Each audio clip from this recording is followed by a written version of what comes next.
Good evening, geographers, and welcome to tonight's live stream. Hopefully you're looking forward to it on AQA GCSE Geography, Paper 1, Question 4, UK Rivers. Are you getting ready for that exam on the 13th of May? God, the calendar's counting down. It's getting closer. But if you're worried about your revision, you're in the right place, okay? We're going to do some revision tonight on the case study for rivers, which at this school that I'm at is Boscastle flood management. Okay, so we're going to look at Boscastle's flood management today, and it's an exciting one. Who's in the chat? Hit us up, say hello, tell us what you've been up to, tell us how your week's going, all that good stuff. Say hello and get involved. That's what's good about these live revision sessions. You can get involved, you can answer questions in the chat, and you can also stick around for our Kahoot quiz at the end as well. So lots going on. If you haven't already, obviously you've just jumped on, hit that thumbs up, share, subscribe. It all helps the channel grow, and it gets out to all the other geographers out there as well. So please hit that like, hit that subscribe, hit that share button, and we can push it out to other geographers this year that are getting ready for their exams. Before we get started, though, on our previous video last Monday, we looked at UK rivers most likely content to come up in the summer exam. So check out that video as well. It's part of a whole series of 2026 preparing for the exam. So check it out on the channel and have a little watch of that one in your own time as well. Right, let's say hello to people. We've got Cody. Good to see you, Cody. Thanks for dropping in. Congratulations on the rugby, by the way. Absolutely awesome. Great achievement. Fred, yes, Fred's in. Good to see you, Fred.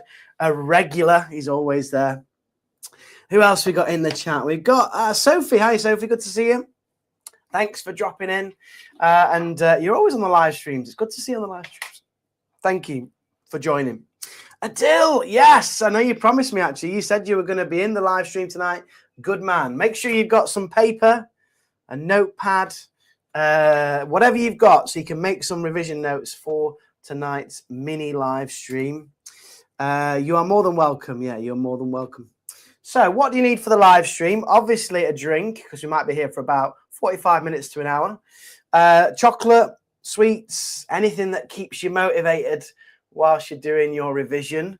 Yeah, revision is not fun, but it's really important in terms of preparation. So get some snacks or something nice to eat. You're also probably going to need a highlighter pen.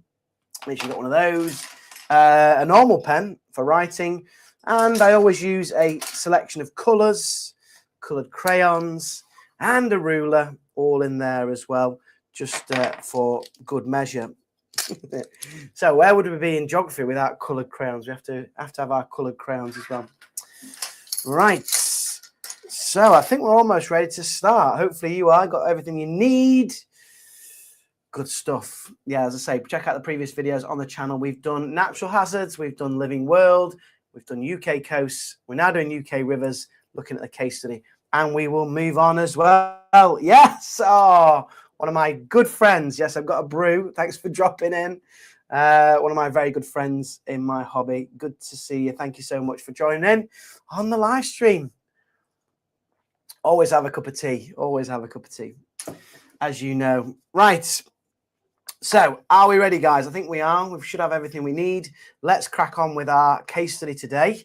Just going to switch cameras so you can see where we're up to. There we go. Let's move the camera over. There we are. So you can see my revision here on the paper there. Let's zoom in a little bit further. Okay. Revision notes don't need to be perfectly neat or beautiful. Just get it down and make sure that you look at it a number of times. Once we've done the live stream, keep visiting it. Keep trying to remember it and quizzing yourself based on the content. So it is up in the chat. When were the Boscastle floods? When were the Boscastle floods? They were a long time ago. Yeah, many of you, well, you weren't alive, but that's how long ago it was. But they are very famous, the iconic floods that we still look at. And the management is much more recent. But when were the Boscastle floods? If you're in the chat as well, where is Boscastle? Where is Boscastle? You can let us know. And we'll start there. So at the top of my page, I'm going to... nice one, Fred. Yeah, 2004 is correct. A long time ago. What was the date? Do you know the date? What date was it? See if you can get the date for me, Fred. So here we go. It is paper one. UK rivers. And you're going to need this for the 13th of May, 2026. And it's our case study for flood management. So if you get any question about flood management, you can refer. Oh, this is what they did in Boscastle. This is how they've managed. Oh, this is how they've managed the river in Boscastle. So case studies are really important. If you're going for grades 4 and above, you have to know your case studies. Right, let's get down some facts then. Here we go. So location. We'll get a little map pen. Here we go. So location is in northern Cornwall. The county of Cornwall is where we find Boscastle. It is a small fishing village. So largely its economy is fishing, trawlering, things like that. But it does have a heavy reliance on tourism as well. So tourism plays a big part, especially at the time of the floods, actually, because it was in the school holidays, your favorite time. The school holidays was when the flood happened. So let's get the date down. That's supposed to be a calendar. There we go. There we go. So it was on the 16th of August 2004. Yeah, 16th of August 2004. Oh, sorry, no, it's in the UK, obviously. Cornwall's in the UK. 16th of August 2004, and it was in the afternoon actually when the floods hit.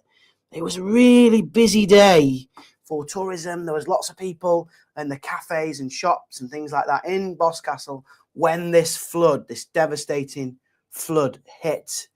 Nanny Milks, very nice name, whatever that is. With a natural harbour. Yes, it does have a natural harbour, fishing village. I don't know if I can squeeze that in. Let me just put it above here. I think that's a very worthwhile thing to add. Natural harbour. Yeah, you guys can build the revision with me. Even better. Yeah, it's got a nice, deep, natural harbour, as I say. And the economy is based on fishing and tourism. In fact, let's put that there. The economy of the area. Always important bit of geography. So we've got fishing and tourism. Lots of B&Bs, bed and breakfasts, gift shops, things like that. All going on down in the beautiful area of Boscastle. In fact, let's just skip to... Let me just get a nice little picture so you can see what Boscastle looks like. It all helps with memory, doesn't it? Boscastle village. Let's see if we can get a little picture up for you. It's a pretty little village, really nice little village. I'm trying to find one where it's not flooded, because a lot of the pictures are of the flood when you type in Boscastle. Okay, this one might do.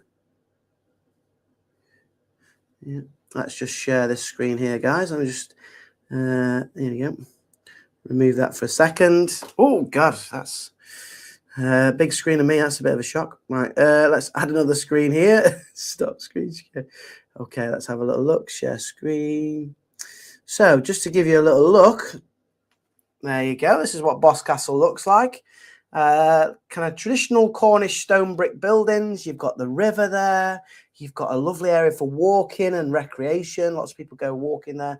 And then those buildings, that one on the left is a museum of witchcraft. And then you've got some businesses along there as well, cafes and all sorts of things. You can see the families in the river. Yeah, it's a beautiful little spot.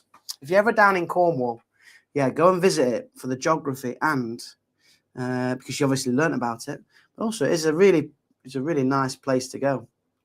Yeah, it looks really nice. Okay, let me just go back to my revision now. Here we go. So hopefully you've got your nice little intro into Boscastle. There we go. Okay, we don't need much more than that. Okay, let's have a look at the geography of the area then. This leads to why the area actually flooded. Okay, so we're going to have a little map of the area.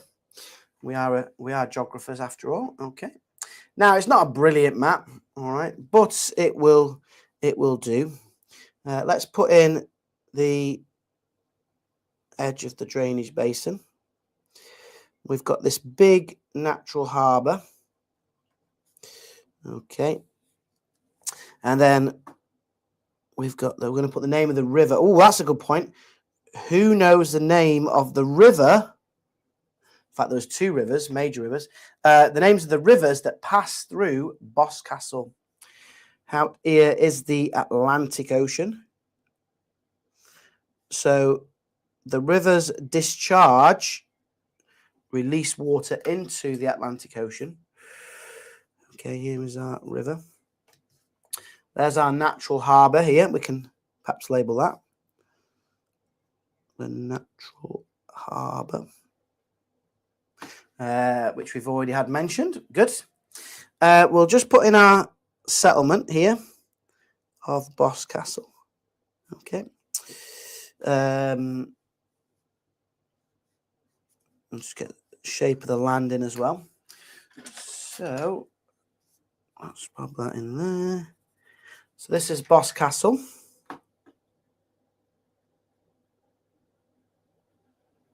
That's the village in the bottom.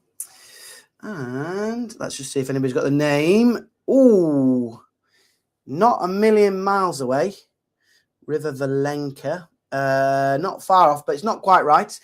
So we've got two rivers that come through Boscastle. We've got the River Valency. Yeah. Here is the River Valency. Try and remember the name of that river. Going to highlight it. That's the river that floods, the River Valency, which actually comes from off the hills in this direction. And we've also got another river that comes down this way. So two rivers actually meet. We've got the Valency and we've got the River Jordan. The River Jordan. So two rivers meet. Okay, hit us up in the chat, guys. What do we call a point where two or more rivers meet? What's it called? Where rivers meet each other. Like where the River Dove meets the Trent. What's that called? Where rivers meet each other. See if anybody knows. A very steep-sided valley here as well in this area. So these two rivers meet each other. There we go. Oh, we have a winner. Yes. Oh, we've got loads of winners. Okay, correct. Confluence, Tay, and Confluence Legends. Well done. So here we go. This is a confluence. Okay, this is the Valency on this side. Let's put the Valency on as well. There we go. There's a Valency. And it's a confluence. Well done. So Boscastle is located on a confluence where two or more rivers meet. Okay, right. Now we're going to go to... That's a nice little map, isn't it? Yeah. Got the harbour, you got the Boscastle. You can see the rivers coming in. Yeah, I like that. Okay, we're now going to go to the causes of flooding. Okay. Causes of flooding in Boscastle. Okay. So, do you know why the Boscastle River flooded on the 16th of August, 2004? Hit us up in the chat, guys. Who knows a cause of flooding in Boscastle? Why does this area flood? Why is it susceptible to flooding? And also, if you can tell me if it's a physical cause or a human cause, that would be good. So, what caused what caused the River Valency and the River Jordan to flood? I'm going to draw a kind of table here. So we've got physical causes, natural, and we have human causes. Yeah, human-induced causes. One's to do with people's actions increasing the risk of flooding. Okay. Right, let's have a little look.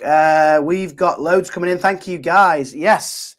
Okay, we'll start here then. This one seems like a very good one. Yes, Boscastle is inside a V-shaped valley. Okay. I'm just going to put a little B for Boscastle. It is in the bottom of a V-shaped valley. So it's got steep relief. Yeah, steep hills either side. It's a V-shaped. It's in a V-shaped valley, which means there is lots of surface runoff. So if you've got steep slopes, you get a lot of surface runoff down the edges of the valley into the river at the bottom. Okay, let me zoom you in a little bit. There you go. So it's got steep relief. It's in a V-shaped valley and absolutely brilliant. Okay, impermeable surfaces and the low bridges. Well done, Fred. So let's go over here. We've got urbanization. So let's put a building on top of the floodplain. Yeah, there's our building. Building on floodplains is not a good idea. So we've got urbanization. So we get lots of things like impermeable surfaces. Impermeable surfaces, such as tarmac, concrete. Oops, sorry, guys. Tarmac, concrete, which don't allow water to infiltrate, and therefore we get more surface runoff. Okay, the water stays on the surface of the ground because you've got things like concrete and tarmac and buildings. Yes, he's right as well with the low bridges. Boscastle has some really beautiful bridges, little stone bridges, which look very pretty. They've been built a long, long time. Yeah. But the problem with the little stone bridges was they acted as a dam. Low bridges acted like a dam, and they trapped the debris and the sediment against the bridge, and then that caused it to flood onto the floodplain. So absolutely well done. Yes, they're all human causes. That's why we've bobbed them down there. Thank you, Fred. Let's see what else we've got.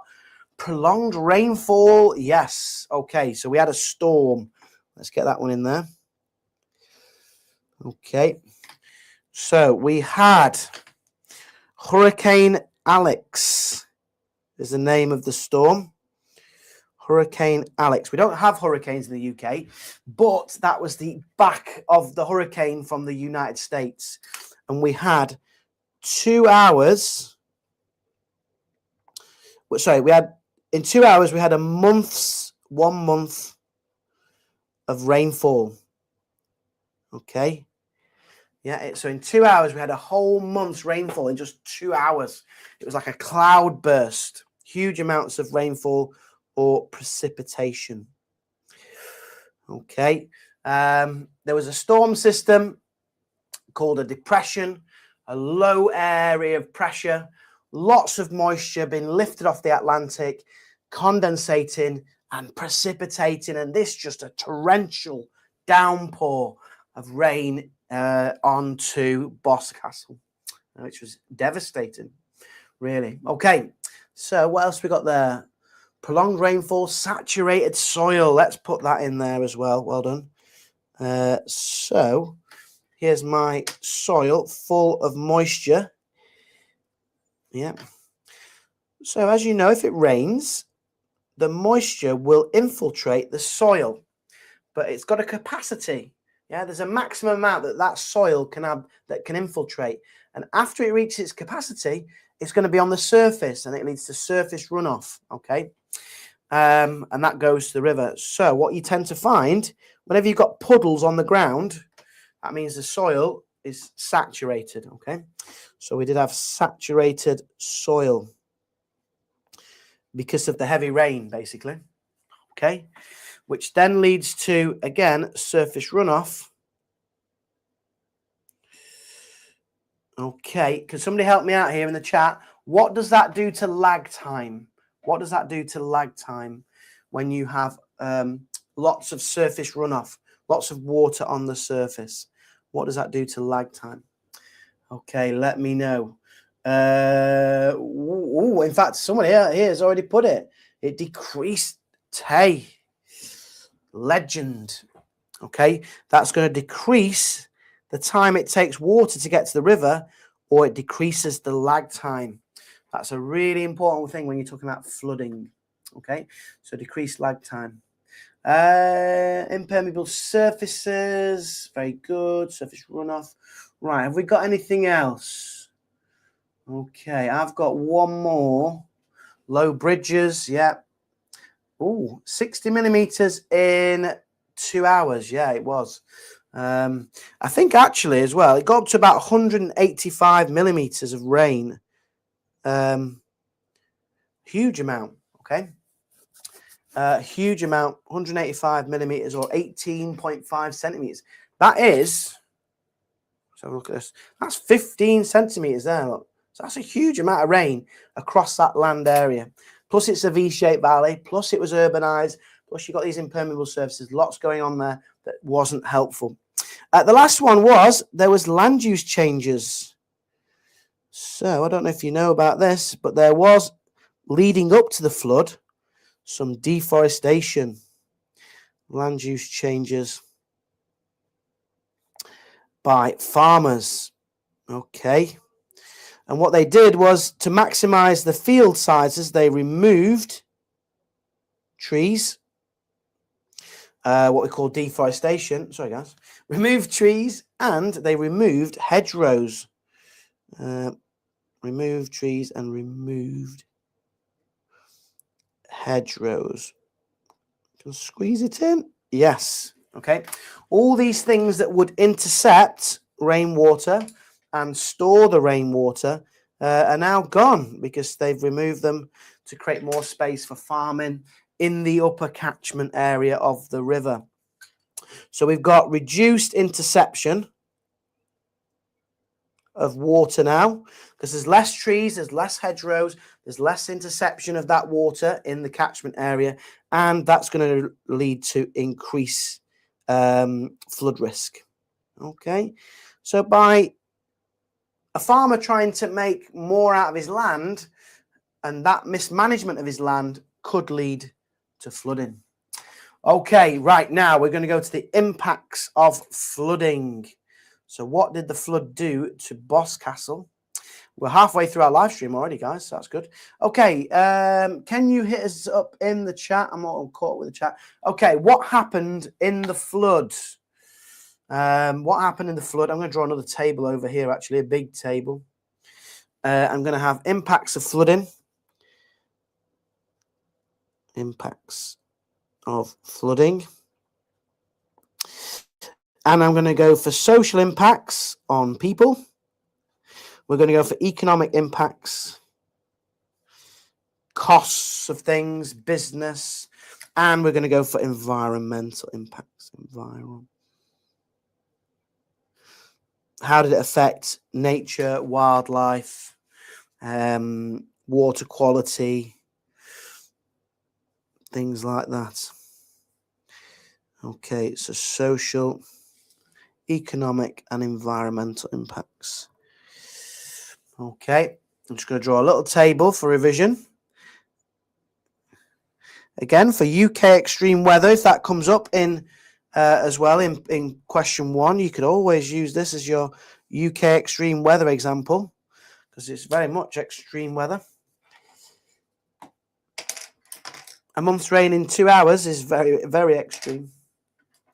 Okay, what can you remember about the impacts of flooding? I need to know whether you think it's social, economic, environmental impact as well as you're doing this.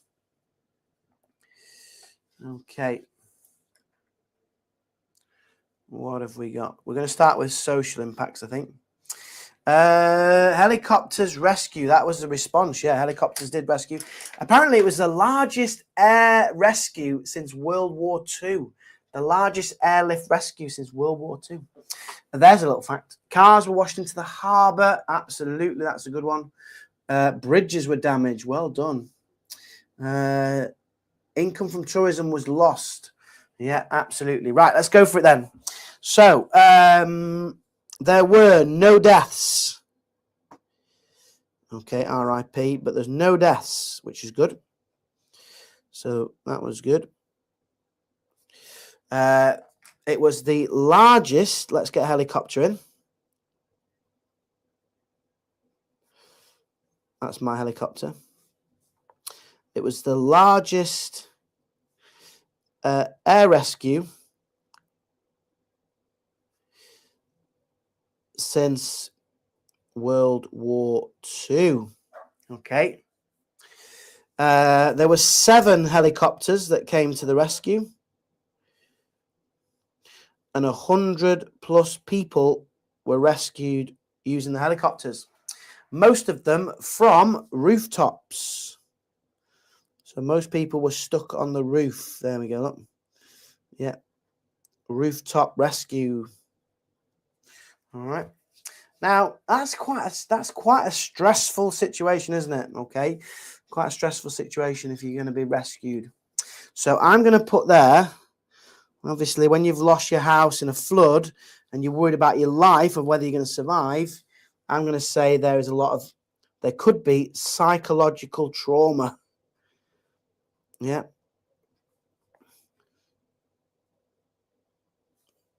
Things like stress, anxiety about where you live. Yeah, you'd be worried about the next flood, won't you? Yeah, you'd be worried about your animals. You'd be worried about your house. You're going to be concerned about everything after that point. Yeah, and at the moment when it's happening, you're going to be like, am I going to survive this? Am I going to be able to survive this event? Okay, I'm going to go for one more social, which is 58 homes were damaged. Yeah. That's someone's house there. 58 properties were damaged in the floods, which obviously is devastating. And also the visitor centre, the tourist visitor centre was also damaged, along with the Museum of Witchcraft. So the visitor centre and the museum, lots of tourist-based facilities were also impacted by the flood. Okay. So not good. Right, let's go on to economic. Cost of damage. Let's have a little look. So the cost of damage here of this flood was £2 million. 2 million in damages. Now, most of that was paid out by insurance companies. So when you've got a house, when you're a little bit older than you are, you will have insurance to protect it. If anything happens to your house, you can then claim off your insurance, hopefully. And that is a way of getting money to pay for the repairs or to pay for a relocation. So that is what was happening. Okay, someone's already mentioned this. I think it was, excuse me. I think it was Nanny. People had to live in hotels. Yeah, people often have to live in hotels, and that leads to stress. And yeah, I can't think of anything worse than living in a hotel for a few months. It must feel a bit unnerving. Anyway, I think it was Loving the Live. Oh, thanks, Ernie. Nice one. Where were you today, by the way? Yeah, thanks, though, for the comment. I'll leave you a little hashtag there. Check out Ernie's channel as well if you are into theme parks. Great channel. Depending on if you count the Berlin airlift or not in the communist era. Okay. I could be proved wrong, Cody. Well researched, but yeah. I've as far as I know, it's the largest airlift since World War II. Okay, tourism. Now, this area relies heavily on tourism. Tourism loss. So the economy was badly impacted. So we're talking about things like shops, pubs, B&Bs, all that sort of stuff. All had to close. They lost 90% of their tourism economy. And it lasted as well. Not just a day.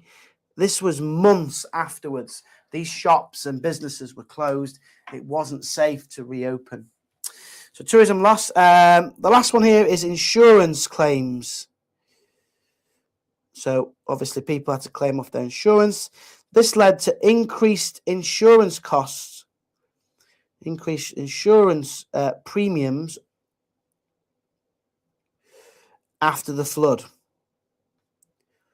That's how it works, guys. If you're having insurance, if you claim off your insurance, you're going to have to pay more for your insurance. So when you get your first car, be sensible, drive safely, stick to the speed limit, avoid speeding fines, avoid accidents, because if you claim, your insurance gets more, okay?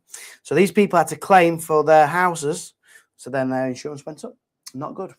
Okay, environmental impacts. Riverbank erosion, because of the flood. Increased erosion rates. Yeah, because of all that flood water, you're going to get a lot more hydraulic action. Okay. Much more hydraulic action. Hitting the banks of the river. So you're going to get increased river erosion and hydraulic action. We've got also habitat destruction. In particular, loss of riverbank habitat. So we're talking about riverbank habitat there. It's been eroded. So this could be things like kingfishers. They live close to the bank. You've also got otters and things like that disturbed, all sorts of things.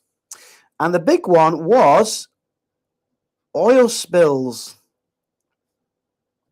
This was coming from the cars washed into the river. Cars washed into the river, Valencia. Spilt oil into the river channel. Okay. And also, let's just because I can draw this as well, a little poo emoji. Ooh, there's a poo, look. Also, sewage was washed into the river. Okay. Flooded drains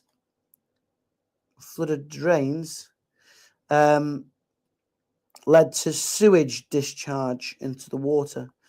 So sewage was discharged into the river along with the oil from the cars that were washed in.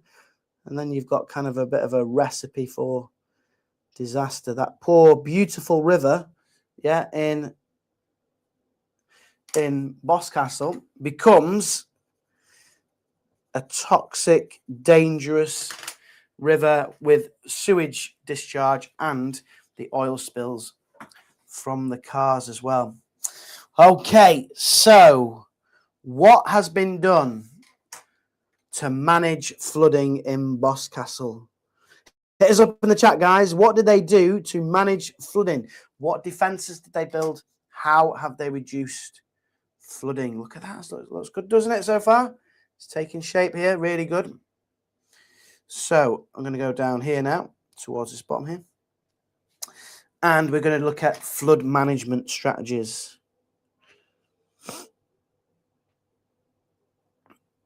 Flood management strategies.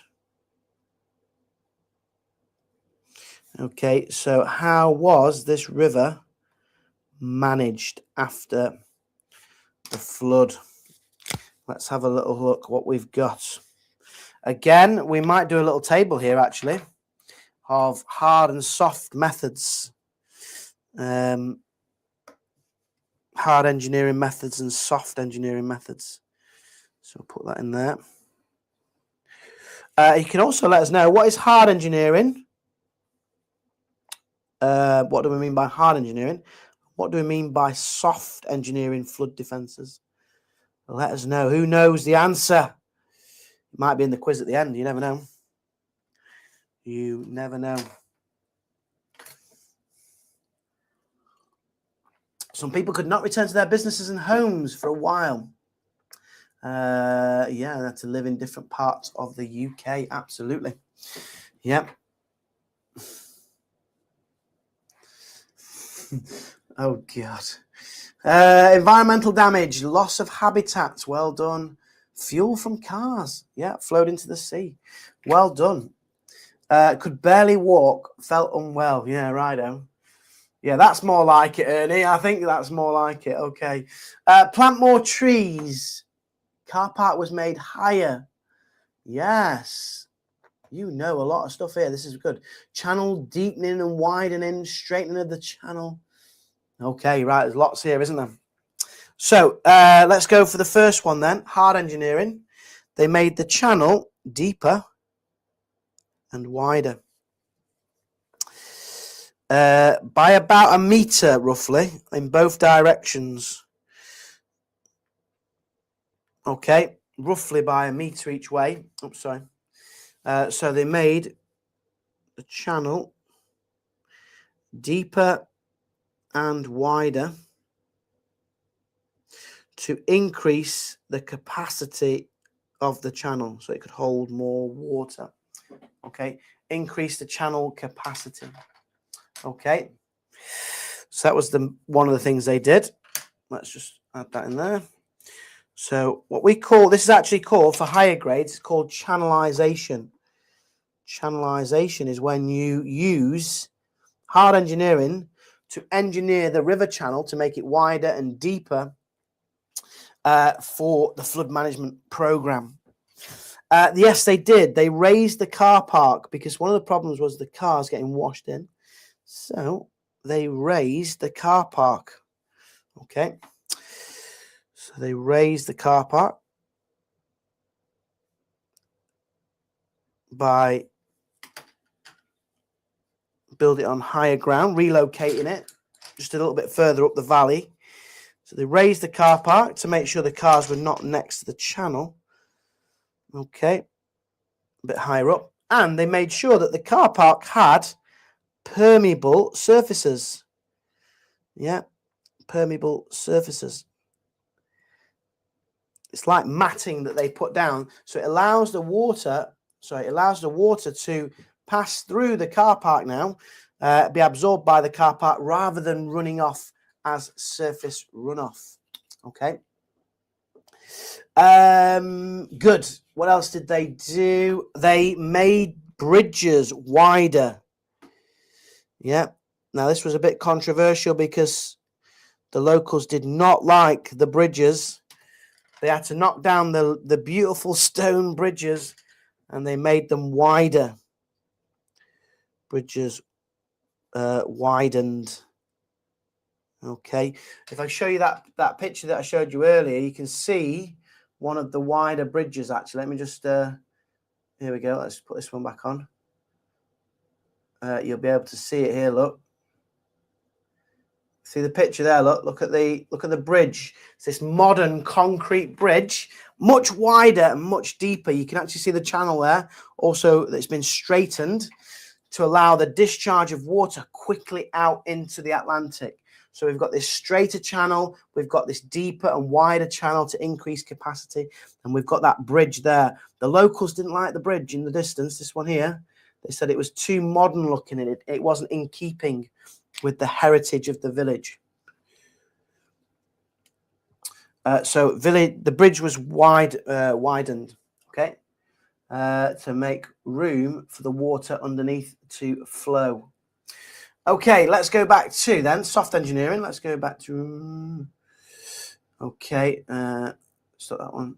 Go back to our little, here we go, screen share. Okay, soft engineering then. We've got,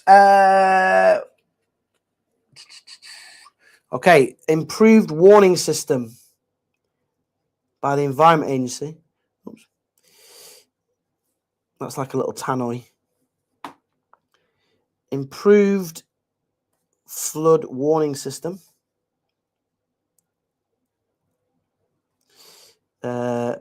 Provided by the Environment Agency.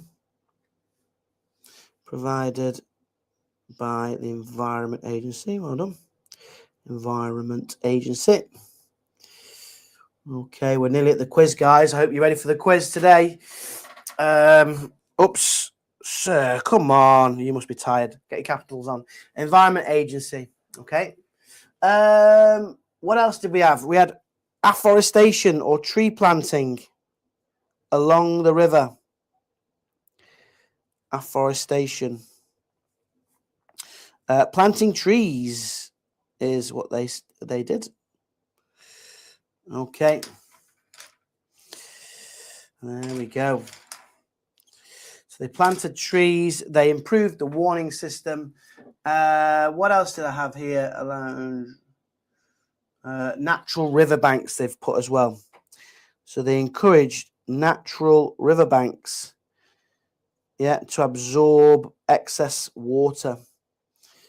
To absorb excess water. So grassy banks, things like that, rather than kind of man-made concrete, to allow them to absorb the water into the banks as well. Okay, right, let's go up here. The scheme, the flood management scheme, cost £10 million, and it took 4 years to implement, to build. 4 years to implement, and it costs, that's quite important, that is, 10 million for this whole flood management scheme. So let's have a quick finish off with the evaluation. If you're going for higher grades, you've got to be able to evaluate. Okay. So we're now looking at strengths and weaknesses. Okay. Strengths and weaknesses, guys. Let's have a little look. So let's go for 3 strengths of the flood management project. Number 1, reduce the flood risk in Boscastle. It worked by reducing the flood risk. Okay. They're now only susceptible to a 1 in 250 year flood. So that is much better, isn't it? Yeah, much improved. Improved infrastructure with new bridges and new road developments. Across those bridges, we have improved infrastructure in the village. We've got a new car park, improved drainage as well, all adding to the area. And also they had tree planting. So tree planting improved habitats, led to habitats and biodiversity. Okay, increased biodiversity. So did it work? Yes, it did. Very well. It reduced flooding, made it susceptible now to a 1 in 250 year flood, improved infrastructure, and it's created habitat space. What was the problem with it? Okay, it was high cost for a small village. 10 million is a lot of taxpayers' money. High cost for a small community. People thought it was a bit overpriced. Well, 10 million then was even more, wasn't it? Because it was in 2004. Okay. What else? Unnatural river. So people think the river now looks unnatural river because it's been straightened and it's now been deepened and widened. They think the river looks unnatural. Okay. Which is, not as appealing to what it used to be. Okay. And then finally, the scheme has changed the character of the village. Okay. You've lost your traditional bridges. You've now got all this hard engineering, river management, change the character of the village, and local people who have lived there a long time are not as happy about the project. Okay, there we have it. Look at that. Woo! Well happy, guys. Look at that. There is our Boscastle flood management case study, from location to map, causes, impacts, management, and the evaluation. So if it comes up this year, it'll be either a 4 or a 6 marker. They might ask you about the impacts of flooding or the management of flooding or evaluation of flooding. There you go. You've got it all in that one case study. So let's see who has been tuned in to our live stream. Let's go to our quiz. Yeah, if you haven't hit the like button and share and subscribe, all that good stuff. Push it out to more geographers. But now we are going to stop sharing the screen and go to our quiz. So let's go here. Stop sharing. Okay, jump on the quiz if you want to join in. Here we go. Host live. Thanks for everybody that's joined us today. Really appreciate you joining. We had up to 17 on the live stream today, which was good. Oh, what's this? Confidence. I don't know what's doing now. Anyway, I'm going to disappear from here. I'm just going to share that screen with you there. Here we go. Share that one. And then I'm just going to move myself off. I'll be in the background, guys. There you go. Jump on if you want to join the quiz.